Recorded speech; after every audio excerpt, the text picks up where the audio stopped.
Ladies and gentlemen, this first comic is the host of the monthly show Why Not, and she's performed at the Comedy Store. Please put your hands together for destinylalane.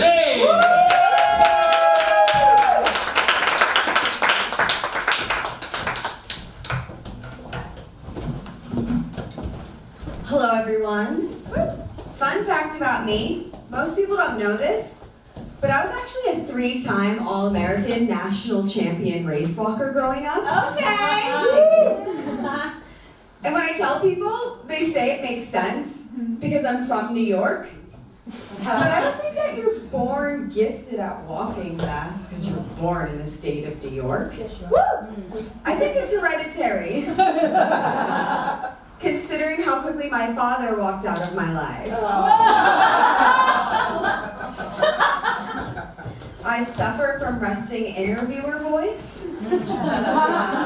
I find it fitting because I work as a recruiter. And I really enjoy recruiting. It's good, honest work. But sometimes it gets uncomfortable. Because I meet people and I have to tell them that not only can I not help you get a job, but neither can your theater degree. You are fucked.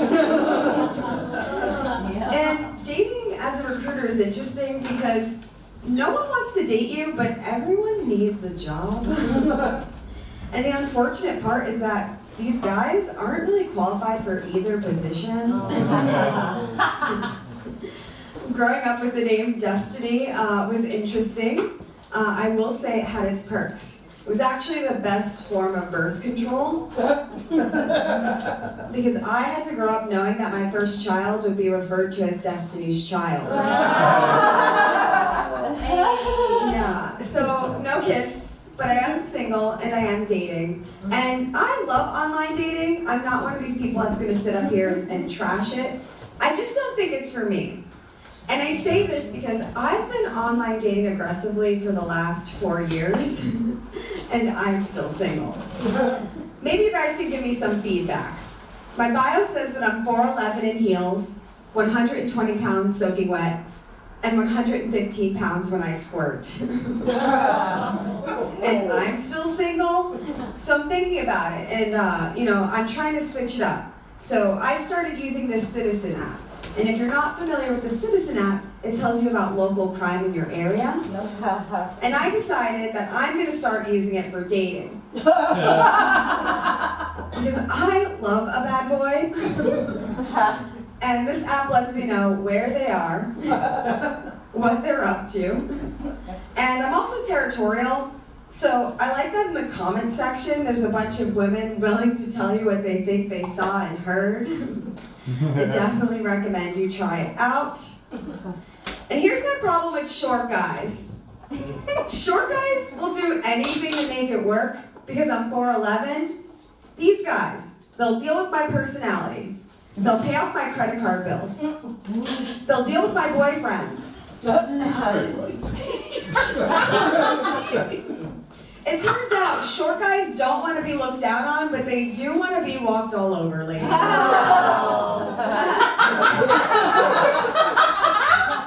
So let's give these guys a shot. I saw this guy and we went on a few dates, and I decided I'd ask him about his credit. And he told me that was too personal. And I said, dude, you ate my ass. Personal finances is where we draw the line. Don't want to talk about it. Your mouth doesn't want to go there. It's interesting. And it's weird because my friends think that I'm a sugar baby because I live in a nice place and I don't have a job that I bitch about. But I have a job. I'm just a closet workaholic with a very curated Instagram feed. Unfortunately, I'm not rich. I don't have an inheritance. The only things I inherited from my family are my father's drinking problems and my mother's back acne. But things are looking up because I recently learned how to make myself orgasm. Yeah, it's a huge deal for women. Because it doesn't happen as easily as it happens with men, right? And because I learned this, I'm starting to learn a lot of new things about myself and the people around me. So now I understand fuckboy energy, right? Because now that I can make myself orgasm without a man, I haven't texted a guy back since. Even my dad sent me a frantic text, and he wanted some help marketing his business, and he was like, I will pay. And my dad, he's a mechanic who can't drive because he's an alcoholic. My father has so many DUIs that when I turned 21, I finally inherited one. That's how it happens, people. And I think that dating's a lot different now that we're adults, right? For starters, everyone wants me to call them daddy, but no one wants me to call them dad. No one. And my mom says that I'm single because I sound like I have daddy issues. But let's focus on the positives, because I parallel park like I grew up with a father figure. My mom's giving me her best dating advice, and I want to hear her out because my mom was a questionable parent, but she was incredible at dating. For starters, she convinced 3 men to impregnate her, and 2 men to marry her, all before she was 30. I'm 27 and I can't even get a guy to let me spend the night. This guy recently told me that he knew instantly it wasn't gonna work out because I don't watch TV. And I appreciate people who can be straight up like that, but I'm not gonna lie, it didn't make me like him less because I love a guy who knows what he wants. So I have been dating outside of my comfort zone. So for a woman like me, it means I've been seeing more conservative men. And if I'm honest, I'm really starting to appreciate conservative culture. It's just some parts of it are a little confusing, right? For starters, do pro-lifers swallow? I just want to follow the rules. I don't want to show up to the Planned Parenthood rally with the wrong sign shouting spit. It's not how you make friends, people. Facebook has a new dating app. If you guys aren't familiar with it, it's really interesting because it'll go through your friends list and it'll go through your friends' friends list and it will match you with people in your area who have also given up. But the cool thing about it is, Facebook has so much information about us, right? It knows our likes, our habits, things we like and dislike about the things that people say. So the cool thing is, you end up being matched with people that you have a lot in common with. So I dated a guy off the app, and it was interesting because he was cool, and I thought we hit it off. But very quickly, he was trying to make me hang out with him all weekend. He was like, what are you doing Friday? What are you doing Saturday? Sunday, I want to cook you breakfast, and then we can go to my friend's art gallery. So I figured I'd get some clarity on this, right? What is this guy even looking for? And it turns out he wasn't looking for a girlfriend, but he was looking for a babysitter. Because he could not be left alone for long periods of time, people. That's what he's looking for. And I don't want to sound like I miss dating guys that make more money than me, but I am sick and tired of Ubering guys home the morning after. This shit's getting expensive. But it's hard, right? It's hard. I live in West Hollywood, and I was on a walk recently, and I realized that there's an epidemic going on. Because in West Hollywood, they allow ugly guys to adopt cute dogs. And they try to use them as traps, to talk to you. And this guy got really upset with me, because I walked by him and his dog, and I didn't want to stop and touch him. It's just like, he had like these 2 cute dogs. I'm like, there's a cute little girl, cute little boy. I don't really know their names. And he got so upset with me. And I was just like, dude, in what world do you just go around touching other bitches that you don't know? You gotta stop that. I've been in a lot of pain recently because I've been getting a lot of dental work done lately.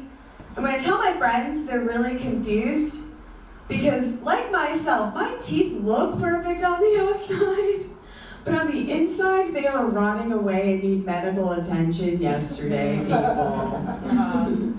It is happening. And I like to be open-minded. You know, there are people in open relationships these days. There's people in multiple relationships these days. And, you know, I hate when I tell a guy that I've had a threesome in the past, and all of a sudden, they become on this desperate mission to find another person for us to have sex with. It's like I'm down, but there's nothing sexy about a premeditated threesome. It's like, cut that out. It's an election year, everyone's campaigning. So I figured I started my own campaign. That in 2020, we make threesomes organic again, people. Let's make it fun. We have to watch out, ladies. There is a feminist game.